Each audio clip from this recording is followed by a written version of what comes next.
La constipación, en un momento de la charla hablamos de las consecuencias que puede traer la constipación y una de ellas es precisamente el tema que vamos a tocar hoy, ¿no? ¿Cómo estás? Buenas tardes. Buenas tardes, ¿cómo estás? El cáncer de colon, sí.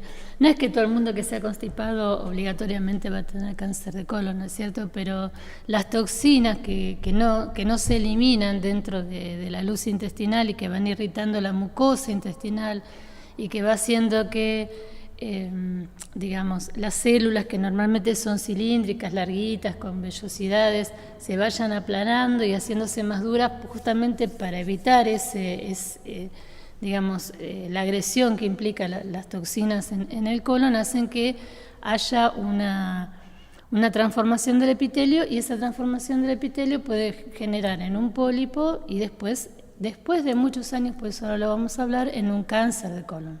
Un pólipo, ¿qué sería un pólipo? El pólipo es como una tetita hacia adentro de la luz. Es como, al revés de los divertículos que son para afuera, esto es como una tetita así, hacia la luz del intestino. En la parte interna, ¿no? En la parte interna de la luz intestinal. El tema es que el pólipo en sí, la mayoría son adenomas. Eso quiere decir que son pólipos benignos, la mayoría, el 90%. Pero mucho de esto depende del tamaño y del tipo de pólipo. Los pólipos generalmente tienen como un cuellito, son pediculados, como una hojita, tienen un cuellito. Algunos no, son más chatitos y se extienden en superficie, a veces son más peligrosos y más difíciles de sacar. Y a veces directamente no tienen cuellito y son como una cosa más redondita. De todas formas, ahora vamos a volver sobre ese tema, sobre las características histológicas que hacen que un pólipo sea más grave o menos grave, aún siendo benigno, con más probabilidades de degenerarse hacia un cáncer o no. Y también teniendo en cuenta, doctora, que es un cáncer, digamos, que no tiene síntomas, ¿no? Al principio no. Al principio. Ningún pólipo da síntomas. Así que, claro, no hay forma de detectarlo casi. Sí que hay forma. El tema justamente es, bueno, sí, hay forma. El tema es que muchas veces, como es una forma a veces incómoda para el paciente, que no es tan incómoda, porque ahora se hacen con anestesia los videocolonos, o sea que no es tan incómoda como se piensa en realidad. Es como que todo el mundo... Colonoscopia. Ahora también vamos a hablar de los métodos de estudio, si querés. Sí, vamos a decir en principio que es un cáncer bastante frecuente. Es en orden, el tercero, segundo, tercero está ahí, en orden de cánceres mundiales, tanto en hombres como en mujeres, siguiendo el cáncer de pulmón. En el hombre ocupa el tercer lugar. Mundialmente se da mayormente en el hombre. No es una gran diferencia, pero es a favor del hombre. Y primero está el cáncer de pulmón, después sigue el de próstata y después el de colon. Y en las mujeres está segundo después de un cáncer que es muy temido y muy común, que es el cáncer de mama. O sea que es bastante frecuente. Es más frecuente en Australia, en Nueva Zelanda y en todo el oeste de Europa. Después seguirían países desarrollados. Bueno, ahora vas a ver justamente países muy desarrollados, y es menos frecuente en África y en la parte oriental de Asia es menos frecuente. Argentina está en un nivel intermedio, digamos, entre lo que sería una frecuencia alta y una frecuencia baja. Igual es un cáncer que en nuestro país se ha cobrado y se cobra año tras año muchas vidas. Sí, en el 2009 6.613 muertes. 2009 6.613 muertes, así que... Y es más frecuente en Tierra del Fuego, Santa Cruz y Chubut. Ahí está. Y menos frecuente en todas las provincias del NOA, o sea, el noroeste argentino. Jujuy, Catamarca y Santiago del Estero. ¿Y eso tiene una explicación? Yo creo que mucho tiene que ver, ahora cuando hablemos de los factores que pueden provocar, yo creo mucho la comida, ¿no? Vos pensás que, yo pienso, esto es una cosa muy personal, no es que yo la haya leído en una estadística ni en un informe, pero me parece que debe tener mucho que ver con la comida. Sí se sabe que las carnes rojas son un predictor del cáncer de colon. Yo creo que en el sur, donde viene todo envasado, hipercongelado, que no hay acceso a ciertas comidas, se debe comer mucha carne. Por ahí en el norte lleva una dieta más rica en vegetales, muchos cereales, que papa, que batata, ¿viste? Por la forma de comer que tiene, por ahí es otro tipo de carne, no las carnes rojas, por ahí más pollo. Entonces eso hará, y debe haber alguna predisposición genética, también debe ser con respecto a la raza, ¿no? Es diferente, la raza más autóctona que hay en el norte, que por ahí Tierra del Fuego y todo el sur que está poblado por gente que ha ido a hacer la América, digamos, ¿no? Exacto. Bien, y hablamos de los hombres, pero hablamos que es un cáncer que mayoritariamente aparece en un rango de edad ya más avanzado, ¿no? Sí, normalmente es a partir de los 50 años, hasta los 75. Con una época, una decena de años entre los 65 y los 75, que es cuanto más frecuente es. Bien. Eso no quiere decir que no haya gente joven, Claro, sí, sí. pero Son menos casos, menos casos. Eso sí, ahora vamos a hablar de los 3 tipos que hay, y ahí vamos a ver que en más jóvenes se ponen enfermedades hereditarias que son bastante complicadas y que marcan que sean en adolescentes y en jóvenes. Exacto. Bueno, los factores ya más o menos los vamos a ir desglosando. Ajá. ¿Es hereditario el cáncer de colon? Sí, hay una parte que sí, por eso te decía, hay una parte que sí. Ahora cuando veamos bien la clasificación vas a ver, vamos a tener un panorama un poco mejor. Al momento del diagnóstico, por lo menos acá en nuestro país, el 60% de las personas que se les diagnostica un cáncer de colon ya está muy avanzado. 60%. Y de ese 60%, tienen un 60% de sobrevida. No es lo mismo un cáncer pequeño, tomado a tiempo, que llega a tener hasta más de un 90% de sobrevida, porque se saca el pedazo de colon que está afectado y ya está. Sí. En cambio, ya cuando está muy avanzado, ya es muy difícil de tratar. Así que bueno, ese es otro tema que también... Por eso lo interesante, que como tiene un crecimiento lento, tendríamos que ver la posibilidad de que las obras sociales autoricen que una persona de 50 años, a partir de los 50 años, cada 5 años se haga una videocolonoscopía, que a veces cuesta mucho. Cuesta mucho convencer al paciente, el paciente después tiene que ir a hacer 80 trámites en la obra social para que se lo autoricen. Entonces ya tenemos la buena excusa para no hacerlo. Exacto. Es un tratamiento, es verdad, es un tratamiento incómodo, me imagino. Es un estudio. Pero deberíamos pensar... Como buena práctica, deberíamos, por lo menos a los 50 años, la primera colonoscopía habría que hacerla. Bien. Sí, es así. Así que bueno. ¿Cuáles son los factores de riesgo para que una persona tenga esta enfermedad? Primero es la edad. Cuanto más grandes somos, más probabilidad de tener un cáncer de colon. Colorectal, ¿no? Sí. Personas que tengan pólipos de más de 1 centímetro, ahora vamos a hablar un poquito más en extensión de eso. Una persona que ya tuvo un cáncer, un pólipo que le sacaron y era canceroso, tiene más probabilidades de volver a tener un cáncer que una persona que no lo ha tenido. Personas que tienen digamos, familiares... Discúlpeme, que haya tenido ya un cáncer... Que haya tenido un cáncer, le sacaron el pedazo cualquier tipo de... No, cáncer de colon. Cáncer de colon, ahí está. Cáncer de colon tiene muchas más probabilidades de tener otro cáncer de colon. El colon es muy largo además, o sea, hay varios sectores. Y, por ejemplo, si yo tengo un familiar en primer grado, un hijo, un hermano, un padre o madre con cáncer de colon, siempre voy a tener más probabilidades, 5% más o menos, no es que es indefectible, pero el familiar primario de una persona que tiene cáncer de colon tiene que estudiarse por lo menos con una colonoscopia cada 5 años. ¿A partir de los 50 años o no? No, cuando tenés un familiar primario ya no es por edad. En cuanto vos detectás una persona en una familia con cáncer de colon, deberían hacerse todos una videocolonoscopia y después ver. Si no tienen nada, por ahí seguir cada 5 años. Perfecto. Después, con más razón si tiene 2 familiares, que hay varias familias que tienen 2 personas con cáncer de colon, y si ese cáncer de colon en la familia apareció en una persona joven. También es más peligroso todavía que un familiar que tuvo cáncer de colon a los 60, 70 años.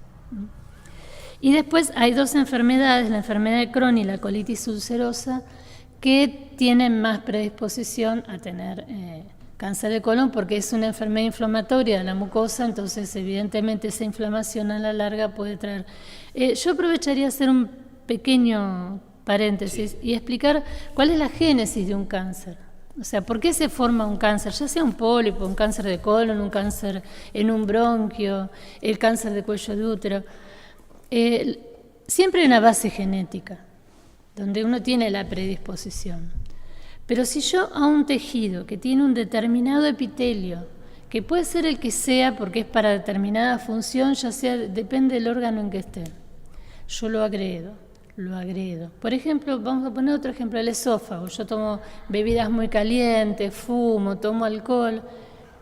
Ese epitelio, o fumo, y en los bronquios también, el cáncer de pulmón de origen bronquial, digamos, ¿qué hace que yo tenga un cáncer? ¿Por qué? Porque la célula tiene que defenderse y cambiar.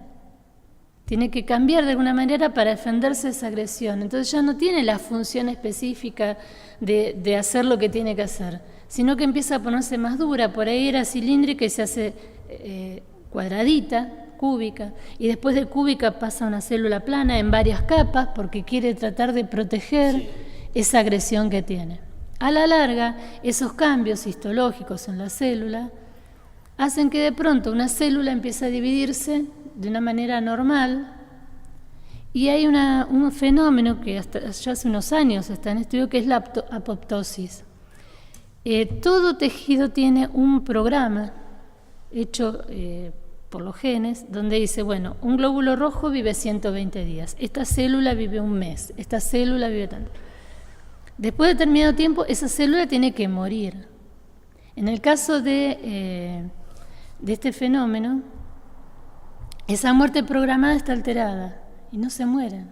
Y esas células que están genéticamente alteradas y encima no se mueren y se reproducen, es la génesis de un tumor. No sé si logro explicarlo, pero en un determinado momento toda célula tiene una vida media. Cuando se rompe eso, esa muerte celular programada por el mismo cuerpo, esas células que encima están viejas, que están degeneradas, que están diferentes, se entran a dividir, y esa es la génesis del primer chiquitito de tumor que aparece. Y después ya es imparable, porque después empieza a reproducirse de una forma alocada. Y esa es la génesis de un tumor, y es parecido a todos los tejidos. Eso era un poco para aclarar por qué sale un tumor, por qué hablamos tanto de los factores externos. Si bien hay una genética, el factor externo, ¿cuánto tiene importancia? ¿No? Claro, a eso iba la pregunta, ¿no? ¿Y en la parte genética? En la parte genética. Porque eso es cuando dañamos al organismo, que es como que lo ponemos más propenso a que aparezca cualquier... Eso está estudiado, o sea... hay algunos cánceres o enfermedades, como justamente yo te comentaba, estas dos enfermedades que son marcadoras del cáncer de colon en las personas jóvenes. Uno se llama, ya te digo, porque no es fácil, poliposis familiar, poliposis adenomatosa familiar. Son personas muy jóvenes que tienen cientos de pólipos en el intestino, y tiene un componente heredable muy importante, genético, o sea, lo heredan. Y el síndrome de Lynch, que también es una enfermedad de una inflamación intestinal importante con pólipos, esa se hereda casi el 90% porque es directamente una enfermedad dominante. O sea, que así como vos, por ejemplo, tenés ojos marrones y tu señora tiene ojos celestes. El marrón es dominante, por ahí tenés ciertas posibilidades de tener chicos con ojos marrones y una menor cantidad de tener chicos con ojos celestes. Bueno, acá pasa lo mismo, pero como es un gen dominante, prácticamente el 90% de los hijos de las personas que tienen esta enfermedad van a tener la enfermedad. O sea que es un porcentaje muy alto. Sí. Esas dos son las que serían bien genéticas. Después uno hereda susceptibilidades a tener un tumor, que ya no es tan marcado y que va a ser así sí o sí. Uno hereda la susceptibilidad. Por ejemplo, mi padre murió de cáncer de laringe. Si yo fumara, tengo la genética, más probabilidad, encima fumo, claro, tendría más probabilidades de tener cáncer de laringe, bueno, o de pulmón. Si yo no fumo, es como que corto lo externo y la genética, esa célula que por ahí está media alocada, no tiene que defenderse y muere cuando tiene que morir y ya está. ¿Entendés? Entonces, sí, bueno, en todos los cánceres hay un componente genético heredable y hay otro que ayudamos nosotros. O sea, si mi padre murió de cáncer de páncreas, te pongo otro ejemplo, y soy una alcohólica, obviamente estoy agrediendo el hígado, el páncreas y puede pasar lo mismo. Bueno, eso es para, un poco es un paréntesis, pero para que se entienda cuando hablamos de tumores, que es muy importante. Uno lo que hereda, pero mucho es lo que uno hace con su cuerpo. Y eso es lo que es más difícil de intronizar en la gente. Que nosotros nos enfermamos a partir de nuestra cabeza primero y segundo, cómo hacemos para cuidar nuestro cuerpo. A veces no nos enseñan de chicos a cuidar nuestro cuerpo y es lo único que tenemos para toda la vida. Exacto. Y ahí entra el tema de la prevención, ¿no? Bueno, justamente. ¿Cómo evitamos todo esto? ¿Cómo evitamos todo esto? ¿Qué factores hacen que además de la poliposis y todo esto que habíamos hablado, factores de riesgo para tener un cáncer de pulmón, un cáncer de colon rectal? La obesidad, el sedentarismo, el tabaquismo, el alto consumo de carnes rojas procesadas, el alto consumo de hidratos de carbono, de esos que son... ¿Qué sería un alto consumo? ¿Casi a menudo? Siempre comer, carnes rojas todos los días, como acá, que comemos todos. Sí. No sabemos cocinar sin carnes rojas en la Argentina. Tenemos un muy alto consumo de carnes rojas. Está bien que a veces el bolsillo medio como que nos tira un poco para atrás últimamente, pero en realidad carnes rojas, la mayoría de la gente no cocina si no es con carne roja. Lo demás es un agregado. Exacto, hemos escuchado eso. Si no comes carne roja o si no comes carne es como que no comes. Como que no comes. Hay gente que dice, yo como pescado y a la media hora tengo hambre. Es de acá. Sí, pero bueno, sí.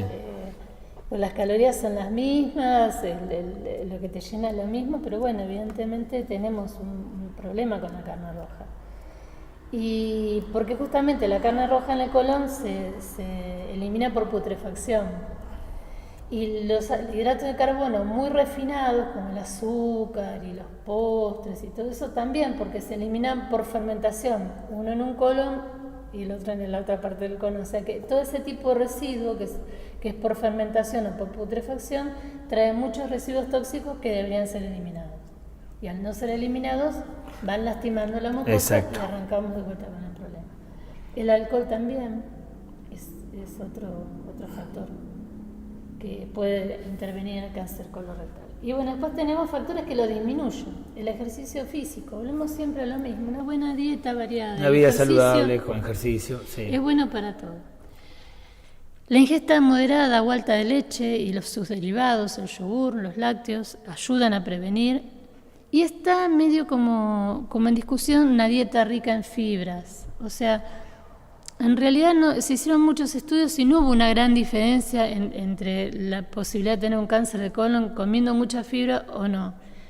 Pero en realidad, como soluciona un poco el problema de la constipación, es como que ayudaría. Si bien estadísticamente no ha mostrado grandes resultados, en realidad se dice que sería ideal comer con mucha fibra. La fibra, digamos, a grandes modos, fruta, ¿no? Fruta, verduras. Frutas, verduras y cereales, ahí está. Ahí está la fibra. Y después la aspirina. Aspirina. La aspirina no se sabe bien por qué, pero ayudaría a prevenir el cáncer de colon. Pero a muy altas dosis. No es la dosis de la aspirineta, que uno dice, bueno, toma una aspirineta para prevenir el infarto porque licúa la sangre. La aspirineta a bajas dosis es antiagregante plaquetario. ¿No es contraproducente para el organismo el consumo de...? En ciertos pacientes, con mucho cuidado, y se les ha dado por muchos años dosis bastante altas de aspirina. Pero claro, hay que protegerles el estómago y últimamente no se usa porque en realidad... ¿viste? Es como que es tantos los efectos adversos, desde una úlcera hasta los daños que te pueden hacer, porque no deja de ser un antiinflamatorio. Pero bueno, en una época es bueno nombrarlo porque se ha usado como tratamiento inclusive. Pero bueno, es medio viejo eso. Pero sí, la aspirina ayuda a prevenir el cáncer de colon. Bien, bueno, entonces hablamos de la manera de prevenirlo, hablamos de lo que es, y me quiero detener, en el tema de los pólipos, que los mencionamos. Todos los pólipos son malignos, digamos, todo pólipo que haya... Son benignos, perdón. Lo contrario, o sea, sí. En realidad, con respecto al cáncer de colon, hay 3 modelos, justamente. Uno es el esporádico, que es el más frecuente, que no tiene relación con que yo tenga un familiar con cáncer de colon.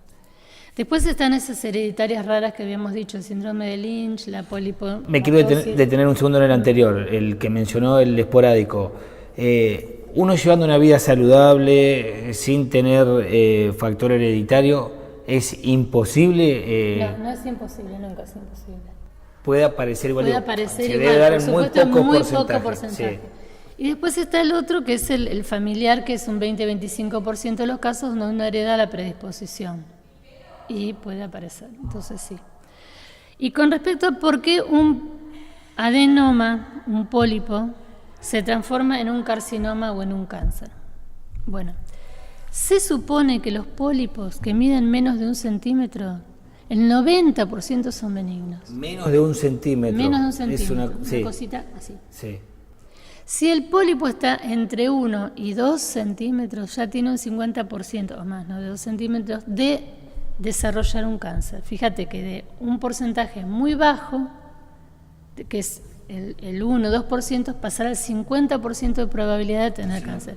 O sea, por eso decimos que el pólipo, que es una enfermedad benigna, que a veces puede sangrar y dar síntomas, con suerte, si tenemos suerte, se ve ¿Es en un una indicio de endoscopia. que hay algo raro cuando aparece sangre en...? Claro, nosotros sospechamos, o sea, sospechar un cáncer de colon cuando ya está avanzado no es difícil, porque el paciente viene cansado, anémico, porque está perdiendo sangre microscópicamente por la materia fecal, aunque no la vea, tiene hasta un tumor palpable, va a estar con poco apetito, va a estar adelgazado, va a tener problemas por ahí para ir de cuerpo, por ahí una persona que ve normal y de pronto se constipa. Bueno, todos esos son marcadores ya de un cáncer avanzado. El pólipo no da muchos síntomas, salvo alguna molestia.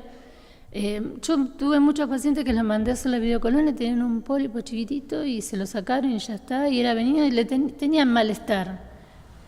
Como inflamación intestinal, pero no dolores ni nada muy Claro, como que la importante. sensación de que... De algo está andando Exacto. mal, pero no saber qué. Bueno, el 75% de los pólipos son adenomas benignos. O sea, no tienen potencial de malignidad, es muy bajo. Cuando ya pasan de los centímetros a los 2 centímetros, ya ese porcentaje aumenta. Y los pólipos se pueden clasificar de bajo grado de malignidad o de alto grado de malignidad. Eso es cuando lo extirpan y va a una biopsia. Ahí venía mi consulta, donde aparece un paciente con un pólipo de 1 centímetro o menos. ¿Qué se hace? ¿Igual se lo analiza? Igual, se saca igual, con más razón, hay que sacarlo lo antes posible. Sí, en realidad el tema es así. Porque tarda un par de años igual, ¿no? Claro, el pólipo de 1 centímetro en malignizar se puede tardar 7-10 años. Ya cuando es mayor de 1 centímetro, a los 5 años, el que tiene 2 centímetros a los 5 años seguramente va a ser un cáncer. O sea, fíjate que con 1 centímetro de diferencia estamos hablando de años de crecimiento. Por eso es un cáncer que, si bien es agresivo y lo detectamos tarde, no debería ser así porque no es difícil de detectar. El tema es que, bueno, cuando yo tengo un paciente que lo veo un poco anémico, sin haber, o sea, tiene un hematocrito normal todavía, pero bajó 2 o 3 puntos, está bajando la hemoglobina, está cansado, tiene algún trastorno intestinal, tengo la obligación de pedir sangre oculta en materia fecal. Eso se toman 3 o 2 muestras, depende del laboratorio y qué tipo de análisis hagan. En realidad hay algunos inmunohistoquímicos que analizan solamente el hierro humano y otros que analizan el hierro que entra inclusive en la dieta, entonces hay que hacer una dieta previa. Pero en realidad con ese estudio, si a mí me da positivo que la persona, sin necesidad de ver la sangre en la materia fecal, pero hay porque la ven al microscopio, dosan el hierro y yo tengo la obligación de hacer una videocolonoscopía. La videocolonoscopía es un estudio, es molesto por ahí la preparación, hay que un día anterior tomar mucho líquido, comer gelatina, no comer algunas cosas, tomar un líquido que es bastante feo. Es endoscopía por la parte baja, por ¿no? la parte baja. Sí. Se hacen casi todas las obras sociales, lo hacen con anestesia, o sea, vos ni te enterás. Yo me hice una videocolono, no me enteré. La parte más fea es cuando te ponen el camisolín y después cuando te durmieron ni te enteraste. O sea, no es que duela. Antes sí era un estudio más cruento, los endoscopios eran más rígidos, más duros. Los endoscopios van, vienen, tienen una cámara, buscan. Sí. Es muy importante la preparación. Me ha pasado que hay gente que se ha hecho el estudio y que me informa hay materia fecal en el colon, no pude ver determinada porción.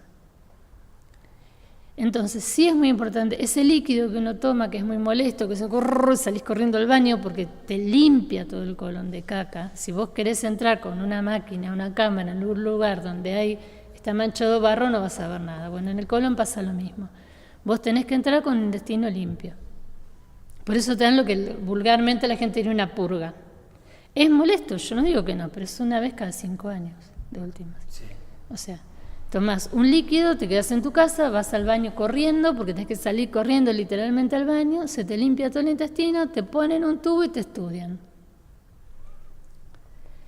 Según la obra social, según el poder adquisitivo, lo ideal sería que el médico que te hace el estudio, que son todos médicos avesados generalmente, acá tenemos la doctora Bonín, la doctora Corina Alessi, el doctor García Pinasco en Uruguay, son todos participantes de la AGERU, que es la Asociación de Gastroenterólogos del Río Uruguay, o sea, gente muy preparada.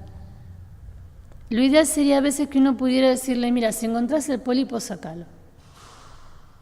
A veces se puede tomar biopsia, pero para sacar el pólipo se necesita una ANSA, que eso es descartable y que a veces es medio caro para el equipo.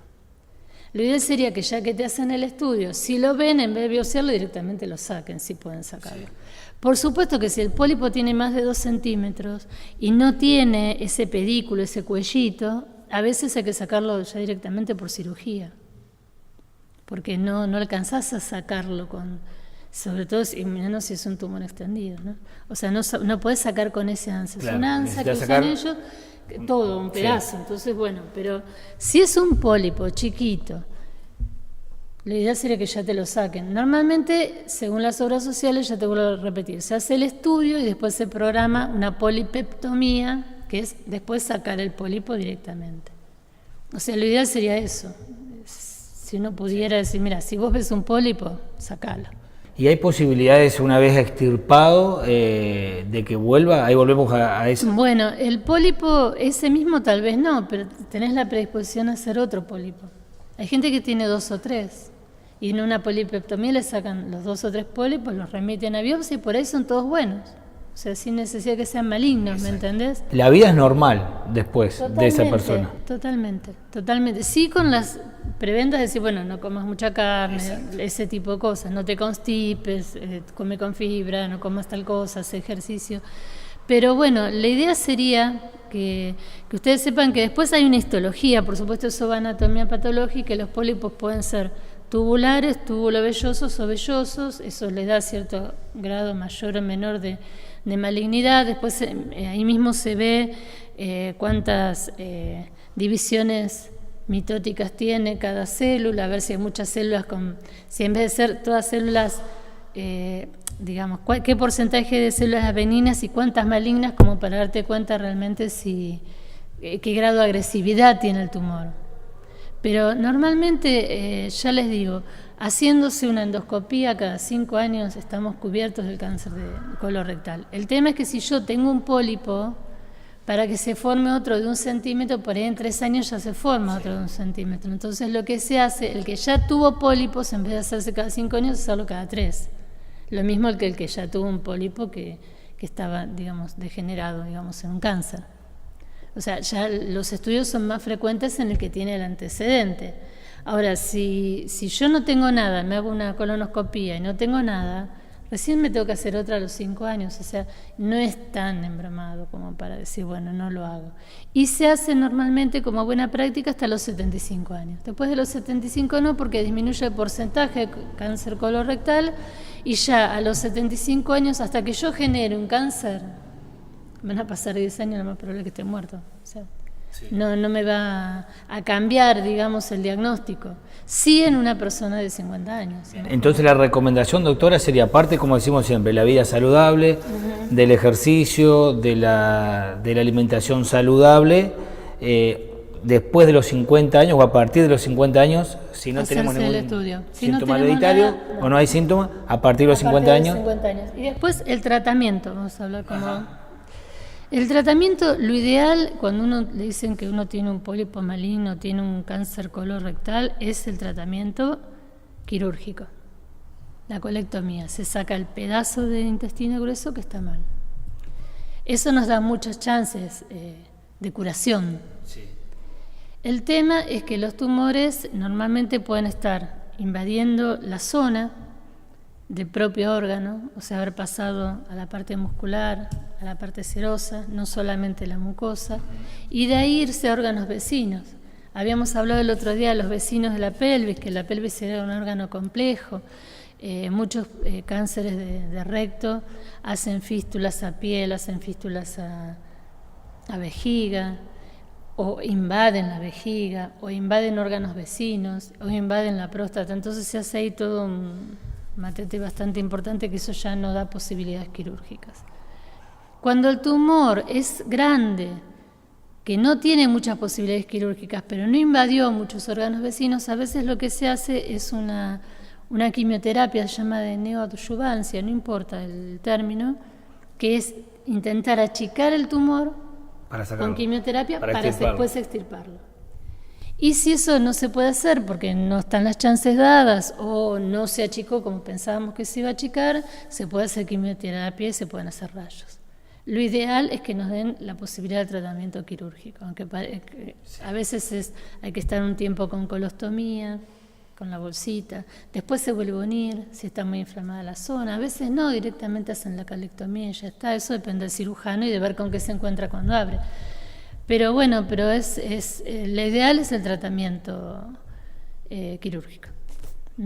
Y bueno, entonces, como conclusión, permite ser rastreada, es una enfermedad que se puede rastrear haciendo solamente la videocolono. Se recomienda estudiar a todas las personas de 50 a 75 años, que si el pólipo es chiquito tiene muchas posibilidades de curarse, si ya tiene más de 2 centímetros es peor, que si el test de sangre oculta en materia fecal me da positivo, obligatoriamente tengo que hacer la videocolono. Y después hay nuevas técnicas, que a la gente le gustan más porque no es la videocolono. Hay una capsulita que se traga, tiene una camarita, y hay una técnica que se llama colonografía por tomografía computada, que es en 2D o 3D y te saca fotos y te hace como una, digamos, holograma de lo que es tu colon. Pero en realidad, estas técnicas que no son cruentas, la de tragar una camarita o que me hagan una tomografía computada, lo que no me da la posibilidad es que si yo una lesión la biopsia. Sigue siendo la videocolonoscopía lo ideal. Porque yo veo la lesión, la biopsio y si puedo encima lo saco si es un pólipo.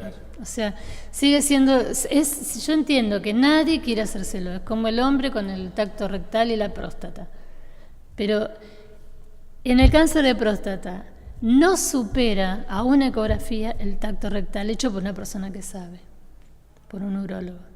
Y en este caso pasa lo mismo. Hay técnicas que por más que sean avanzadas y sean muy precisas y todo, no superan algo que yo veo y ya tomo la biopsia, ¿entendés? Entonces, bueno, eso es lo bueno, saber que se puede evitar y que está al alcance de nuestra mano, ¿no? Que eso no sería tan grave hacerse los estudios. Exacto, y si no, bueno, está el ALSEC para aquellas personas de bajos recursos que por ahí no pueden hacerse los estudios, se lo puede hacer. Sí, pero mira, se supone que inauguraron una torre de endoscopía en el hospital de Colón. Sí.